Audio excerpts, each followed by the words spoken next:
Nasional. Selamat siang Pak Wawan, apa kabar?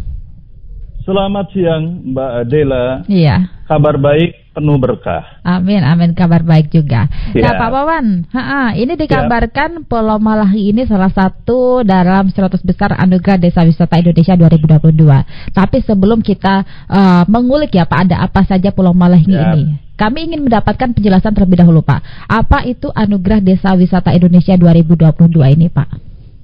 Baik, terima kasih. Selamat siang pendengar Pro 3 RRI Nasional. Dan ini Mbak Adela, ini acara ini dirilai juga ya oleh Radio SK FM Bontang, Suara Khatulistiwa. Luar biasa ya, halo masyarakat Bontang.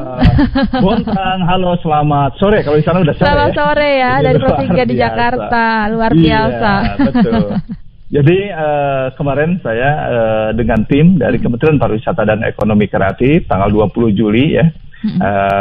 Sudah diinisiasi oleh Ibu Dr. Hetifah Saifudian, Wakil Ketua Komisi 10 DPR RI ya. Jadi beliau hadir langsung di Bontang bersama kami, yaitu terkait dengan bagaimana melihat kesediaan Desa Wisata Malahing ya, yang luar biasa ini sebagai 100 besar Anugerah Desa Wisata Indonesia, ADWI, Anugerah Desa Wisata Indonesia. Ini adalah program unggulan dari Kementerian Pariwisata dan Ekonomi Kreatif, bagaimana menghadirkan ya sesuatu cahaya percepatan terkait dengan pengembangan pariwisata menuju sektor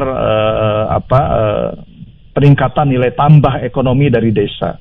Jadi bagaimana pemberdayaan masyarakat desa melihat potensi yang sangat luar biasa. Makanya dengan Anugerah Desa Wisata Indonesia ini bagaimana kita melihat mempersiapkan desa-desa wisata ini sebagai desa unggulan terkait dengan upaya percepatan pengembangan sektor pariwisata. Tentu ujungnya bagaimana pemberdayaan masyarakat, bagaimana peluang di situ bisa meningkatkan nilai tambah ekonomi masyarakat seperti yang di Kota Bontang ya, di Desa Malahing ini.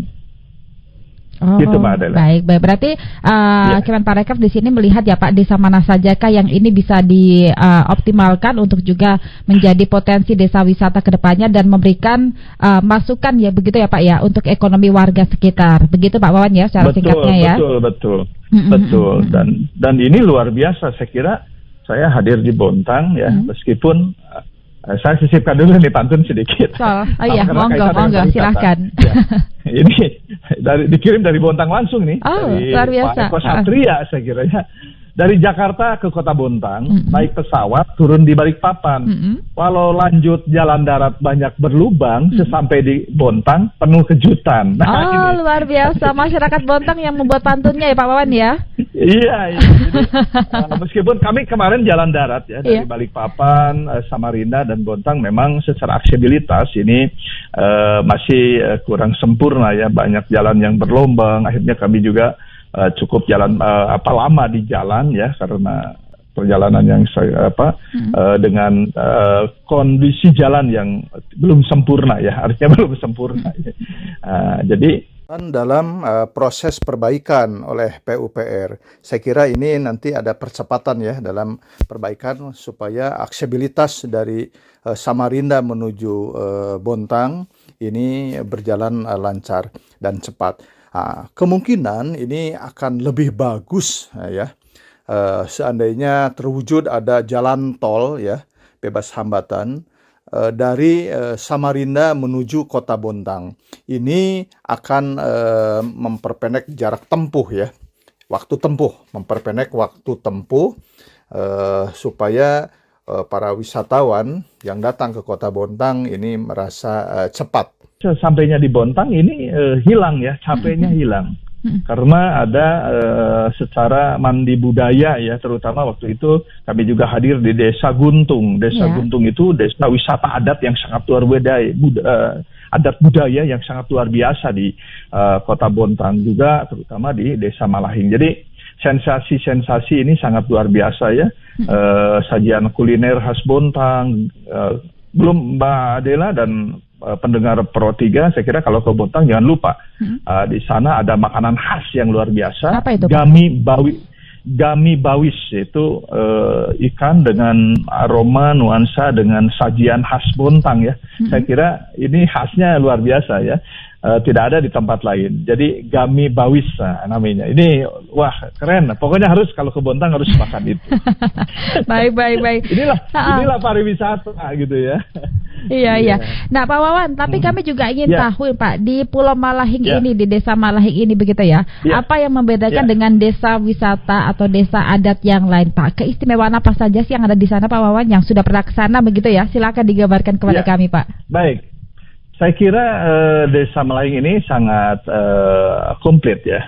Ya terutama di Bontang. Satu dari secara aksesibilitas, amenitas dan atraksi. Kalau kita lihat 3A. Aksesibilitas jalan artinya penghubung ya dari dermaga dari kota ini tidak terlalu lama ya, tidak terlalu lama dari kota ke Pulau Malahing ya. Jadi dalam perjalanan ini kami juga menemukan sesuatu yang luar biasa. Ya di situ ada mangrove yang keren, yang hebat ya, dalam artian yang lestari dengan pantai, danau dan yang sangat bersih. Juga di perahu itu juga tersedia ya, ada aktivitas masyarakatnya. Nah, kami kemarin dalam diskusi di BIMTEK akan dihadirkan juga nanti di setiap perahu. Jadi dermaga ini bukan sekedar penyeberangan, perahu ini bukan sekedar penyeberangan, tapi ini sebagai travel pattern, ya, jalur wisata. Bagaimana orang ketika menginjakan kakinya di Kota Bontang dan ingin berlayar ke desa wisata Malahing ini, tentu dimanjakan dengan berbagai yang tadi, ya, aksesibilitas, amenitas dan atraksi. Secara atraksinya luar biasa, karena pantainya juga bersih, sejuk gitu kan, berkarang, bahkan bisa melihat ikan-ikan ya dari atas itu kelihatan. Dan juga di situ ada beberapa pulau-pulau yang masih sangat terlindungi dalam artian habitat burung gitu kan. Ini menjadi atraksi ya. Bagaimana di situ rumput laut masyarakatnya, aktivitas masyarakatnya, dan yang luar biasanya lagi atraksinya ada beberapa yang multikultur di sana. Atraksi ada pencaksilat ya, ada tari yang dari kolaborasi Sulawesi, Pakarena, Makassar, dan juga ada Japin gitu ya. Ada nuansa Islami, silatnya juga ada. Ini salah satu yang sangat luar biasa ya. Ini bisa terbentuk di Desa Malahing ini. Ada ya, dibangun oleh PT Pupuk Kaltim. Seperti ada rumah sehat, di situ ada rumah bersih ya. Terus juga ada rumah kreatif, di situ juga ada tempat ibadah, sarana ibadah untuk sholat, di situ ada juga. Dan saya kira ada program terkait dengan energi baru dan terbarukan, yaitu panel surya ya, sudah terpasang di Desa Malahing itu. Ini sangat luar biasa saya kira, bagaimana pariwisata berkelanjutan ya, dengan ekowisatanya bisa hadir di sini. Saya kira sudah jelas di Desa Wisata Malahing ini berbagai sumber daya dan potensi masyarakat di situ sudah dikembangkan.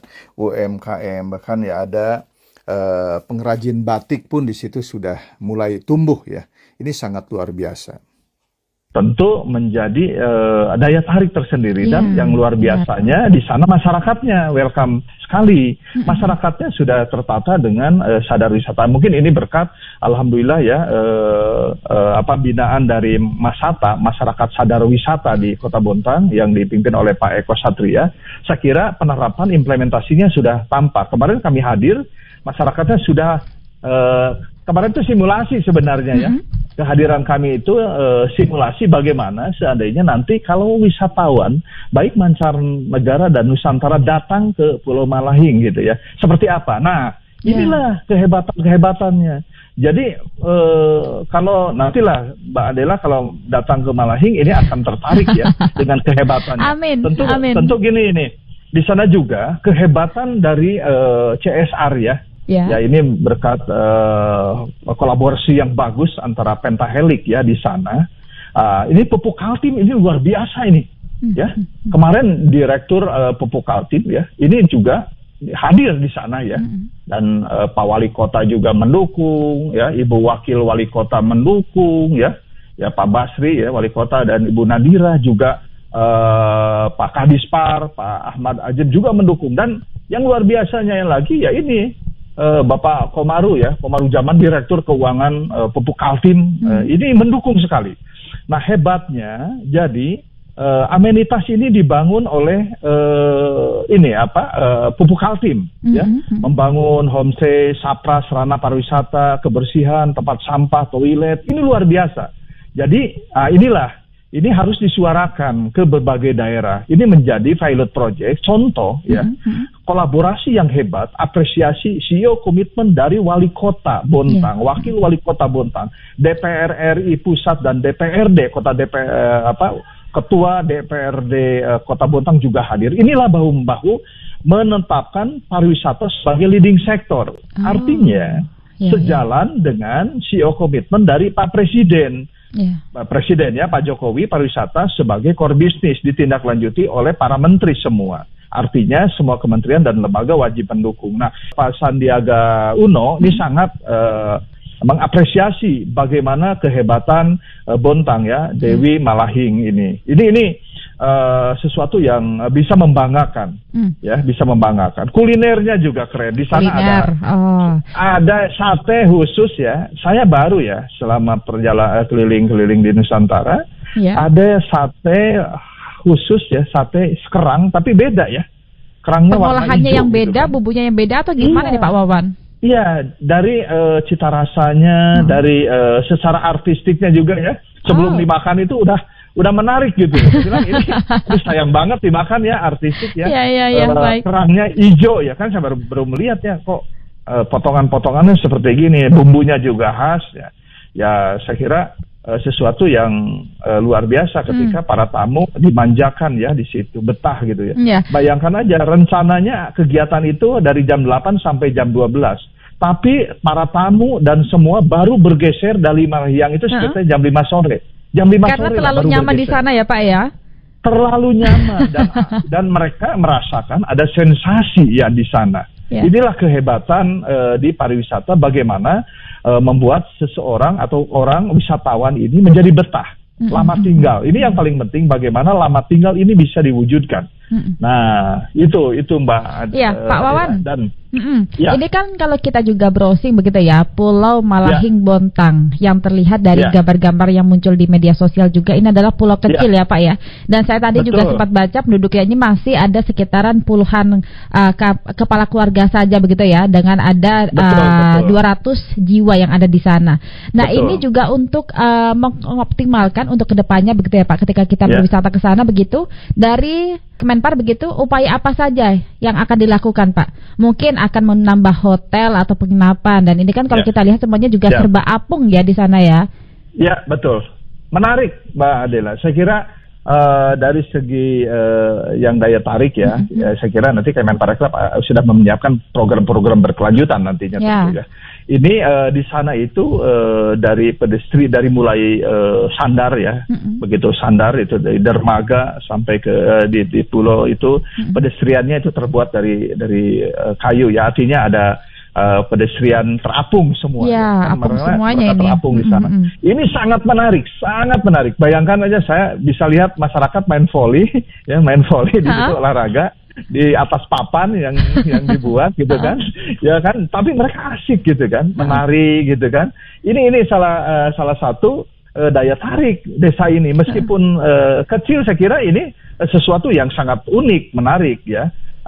Boleh dibilang ini dalam artian dalam pengembangan terus ya, berkelanjutan. Nah, saya sependapat dalam artian mendapat info dari Pak Ko Satria selaku Ketua Masyarakat Sadar Wisata, setelah Kemenparekraf melakukan bimbingan teknis kemarin terkait dengan pengembangan destinasi di desa wisata Malahing, nah ini akan ditindaklanjuti oleh masyarakat. Ini luar biasa.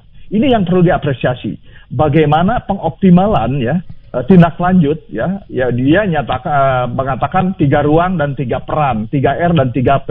3 ruang itu ruang profesi yang pertama, yang kedua ruang kreatif, yang ketiga ruang wisata. Dan perannya yang pertama adalah peran wirausaha, yang kedua peran seni, dan peran sabta pesona. Nah, inilah yang paling penting. Bagaimana Kemenparekraf menangkap peluang aspirasi dari masyarakat di Malahyang ini sangat positif. Jadi tidak hanya sekedar begini, kita sering melakukan kegiatan BIMTEK di daerah lain, selesai BIMTEK selesai. Tidak ada, dalam arti mohon maaf ya, dianggap sudah selesai. Padahal bukan itu. Ada sesuatu yang harus kita lakukan. Destinasi yang berkualitas, destinasi yang terintegritas, dan destinasi yang berkelanjutan. Bagaimana sinergitas antara pemerintah pusat dan daerah berbasis inovasi, adaptasi, dan kolaborasi, GEBER, gerak bersama, gercep, gerak cepat, dan gaspol. Gali semua potensi lokal menjadi lapangan pekerjaan. Ini diwujudkan di Desa Malahying ini, di kota Bontang ini. Ya, jadi ada upaya tindak lanjutnya. Ini yang luar biasa. Bagaimana ruang profesi mereka lakukan, aktivitas keseharian masyarakat Desa Malahying sebagai nelayan. Di situ ada pancing, ada belat, ada bagan, pembudidayaan hasil laut, ada rumput laut, ada teripang. Teripang, aduh luar biasa di sana. Lihat ada jemuran teripang kemarin, jemuran rumput laut gitu. Ini menjadi daya tarik. Nah, bagaimana Kemenparekraf ini ya dengan Masata nantinya bisa menghadirkan itu menjadi suatu atraksi yang menarik. Jadi bukan sekedar mereka itu hanya menyajikan, bukan. Jadi ada nilai tambah, value-nya, ya, tidak hanya sekedar ini budidaya rumput laut, ini teripang gitu. Tapi upaya kedepannya apa gitu ya Pak ya? Upaya kedepannya bagaimana upaya-upaya ini ya bisa diimplementasikan terkait dengan value-nya, ada nilai spiritual di situ. Ada nilai budaya di situ, ada nilai kreatif di situ, ada nilai ekonomi di situ, ada nilai komitmen di situ, ada nilai keberlanjutan di situ, ada nilai komunikasi di situ. Nah, nilai-nilai inilah perlu diwujudkan, terutama dalam ruang kreatif ya, tumbuh dan berkembang kehidupan di Desa Malahying. Ini muncul aktivitas lain yang berbasis kreativitas. Ada seni tadi yang saya sampaikan, seni silat, seni tari, kuliner, musik tradisional dan lain sebagainya. Ada olahraganya dan tourismnya di situ. Ini juga dan jangan lupa saya kira dalam BIMTEK itu disampaikan ketika kita menghadirkan sebuah desa wisata yang berbasis wisata budaya, wisata alam, ya, wisata buatan, tentu mengedepankan nilai keberlanjutan ekosistem pariwisatanya selain nilai ekonomi tentu ya. Jadi harus balance antara nilai ekonomi dengan nilai pelestarian ya, ekowisata. Ya, ruang wisata ini saya kira homestay yang sudah dibangun di situ, ada homestay, ada masyarakat ya disewa, tapi binaan dari Pupuk Kaltim. Ini sangat luar biasa. Sana juga ada guest house yang keren ya. Nanti Mbak Adela kalau ke sana nginep aja. Ada guest house yang keren. Ya, siapa tahu juga sudah disiapkan, sudah dibangun oleh Pupuk Kaltim. Benar. Kehebatan wirausaha di sana. Ada sinergitas ya, Jadi sekali lagi peran wirausaha, peran seni, peran sapa pesona itu wajib dihadirkan di desa wisata Malahying. Ini menjadi contoh ya. Mudah-mudahan jadi contoh ke desa-desa wisata yang ada di Indonesia lainnya. Bagaimana kita melihat jadi kehebatan desa Malahying ini menjadi sesuatu daya tarik tersendiri, Mbak Adela. Ya, luar biasa ini. Kalau saya juga tadi baca ini kan baru ditemukan atau baru dimunculkan di tahun 1999 ya Pak. Berarti masih berusia 23 tahunan lah ya, tapi sudah hebat masuk ke dalam 100 besar anugerah desa wisata Indonesia 2022. Nah, Pak, sejauh ini juga antusias masyarakat di sana untuk mendapatkan pelatihan dari Kemenpar tinggi atau gimana nih Pak Wawan? Ini sangat luar biasa. Kita peserta tadinya kan dibatasi karena masih dalam bukan pandemi suasana pandemi Artinya protokol kesehatan kita tetapkan. Kita dibatasi tadinya sekitar 50 atau 40 orang, tapi yang datang kurang lebih 150 orang, bahkan 200 ya dengan masyarakat sekitar. Tapi mereka tetap dengan protokol kesehatan mereka jaga gitu kan. Nah, ini adalah salah satu antusias mereka, intensitas masyarakat. Contoh, intensitas masyarakat ketika kita mengadakan BIMTEK yang tadi diagendakan sampai jam 12 siang, after lunch itu harus selesai gitu kan, dengan menghadirkan narasumber ya, itu Kang Dharma dari Jakarta yang sangat luar biasa, sangat atraktif ya, komunikatif dan atraktif ya. akhirnya mereka larut masyarakat itu, bahkan minta ditambah waktunya. Ini luar biasa. Ini adalah antusias apresiasi masyarakat. Bagaimana kehadiran kami waktu saat datang di situ, saat acara, saat makan siang, terus masyarakat di sana antusias menampilkan karya-karya seninya, gitu kan. Bahkan selesai acara kami diantar pulang. Ini kan menjadi sesuatu yang pariwisata banget, gitu ya. Inilah salah satu contoh ya. Gitu. Nah, Pak Wawan, terakhir ini ya, untuk juga menuju ke Pulau Malahing ini, berarti kan kita dari Kalimantan Timur ya Pak ya, kita berangkatnya ya. Betul. Ini biayanya juga mahal tidak Pak? Terus kita perlu berapa jam perjalanan ke Pulau Malahing ini? Ya, mudah-mudahan ke depannya ya kami sudah mendorong. Kan ada Ibu Hetifah Saipudian ya, Wakil Ketua Komisi 10 DPR RI juga hadir, Ketua DPRD Kota Bontang hadir, Pak Wali Kota hadir, Wakil Wali Kota hadir, gitu kan ya, dan beberapa Kadispar hadir dan beberapa stakeholder lain membicarakan bagaimana percepatan ya, aksesibilitas, dan inilah aksesibilitas bagaimana. Nanti kalau dari Balikpapan, kami turun sih dari Balikpapan, Samarinda, Bontang. Nah nantinya kalau dari Samarinda ke Bontang ini cepat. Kalau jalannya tidak rusak ya, cepat. Dan nanti saya juga sudah mendorong ke Pok Darwis, mendorong ke Mas Hatta juga ya, bagaimana dalam perjalanan antara Samarinda Bontang ini ya dibuat rest area terkait dengan destinasi pariwisata. Jadi itulah untuk bisa hadir di tengah-tengah perjalanan, ada kulinernya, ada atraksinya, ya, supaya tidak boring ya. Baik. Kita tunggu ya Pak ya, nanti ya kedepannya ini akan seperti apa kemudahan akses untuk kita menuju ke Pulau Malahing ini ya. Semoga kita dorong terus. Terima kasih Pak Wawan sudah bersama kami siang hari ini Pak. Salam sehat ya. Izin tutup pantun 1 detik. Monggo, silakan. Membangun Bontang kota pariwisata, tuh masa depan lebih cemerlang. Wisatanya beragam pesona, ayo wisata ke Bontang. Cakep, luar biasa Pak Wawan, terima kasih. Salam sehat. Waalaikumsalam warahmatullahi wabarakatuh.